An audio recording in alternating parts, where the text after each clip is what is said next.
Kaixo, ni Itxaso naiz, on taldean, konposatu, musika egin jo eta abesten dut. Eta, urte batzuk daramatzat musika munduan, musika egiten, musika entzuten eta sortzen.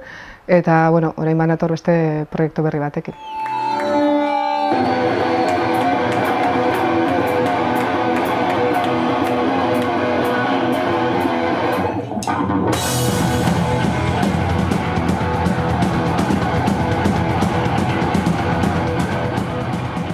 On taldea sortu nuen, hartu nuenean, komilen hartan baina emakume kontzientzia bat, non nahi nituen emakumearen kezkak kaleratu, gure barruan dauden haserre edo aldarriak adierazik musikaren bidez, eta justo diska amaitzen ari ginela eta pentsatzen ari ginela ze bertsio egin, nik esan, nik nahi detena da mutil talde baten kanta bat hartu, bertsioa egin, eta ahal bada letra izatea emakumearen inguruko zeo zer. Eta hasi nintzen begiratzen eta hautatu nun justo Tratu txarren inguruan abesten duen kanta bat, Pieleteren kanta bat, eta hori ja buruan nuela zurrumil hori, izan zen egunkaria hartu nuen eta irakurri nuen krisiaren ondorioz, tratu txarra jasatzen zituzten emakumeen hainbat elkartek ez zituztela diru laguntza jasotzen, eta horregatik batzuk edo desegin zirela. Gero ere kanpaina gutxiagotu zirelako, estadistika horiek esaten zuten, ustea zela, salaketak ere gutxitu zirela, kanpaina gutxiago zirelako. Ikusten nun, krisiaren ondorioz, holako errealidade latzak behar zuela ez, bultzada edo, eta pentsatu nun, nik zer egin dezaket.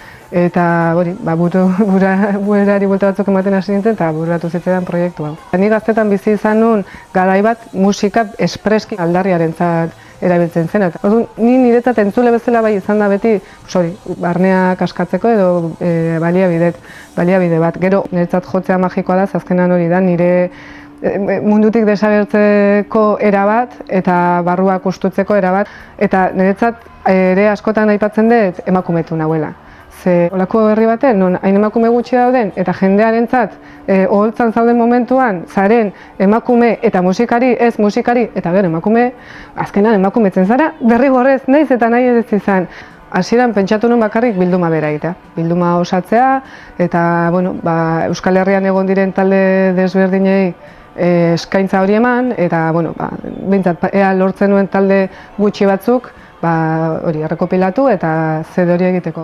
Eta niretzat harrera izan da mundiala, ze talde pilo batek kanta zuten, ez zutenek ere kanta egin nahi zuten bilduman egoteko, eta izan da hori idea txiki bat zena, azkenan kristona bilakatu da, niretzat oso emozionanta izan dela batetik, eta bestalde ikustezula jendea benetan batetik inplikatu nahi dula gaiarekin, sentsibilizatzen delako, eta bestetik agian badela inplikatzeko era alik eta positiboena ez, baina gero, ikusten nun ere, inbeste jende prezegola, esaten nun nola bilduman ere ezingo diran guztiak egon, aukera eman ere kontzertu batekin, eta pixkat biak uztartu, eta azkenan biak atera dira aurrera. Kontzertua izango da azaroaren 30ean, Plateruenan, eta izango da ere azokari lotua.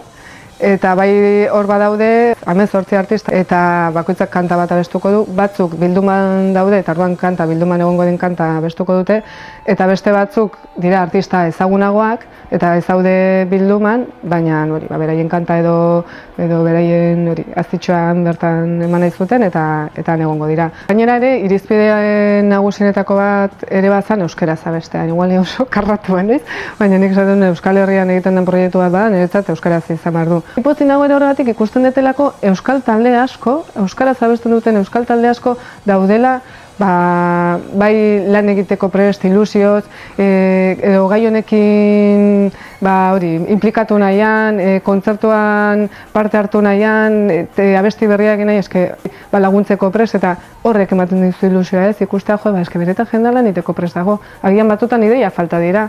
Eta hori emozionantea da, egia da, urte batzuetan ni bai sentitu dut Euskal Herria pixkat lozorroan, eta hori pixkat altxatzen ari dela, eta jendea hortik atera nahi dula, niretzat oso emozionantea da.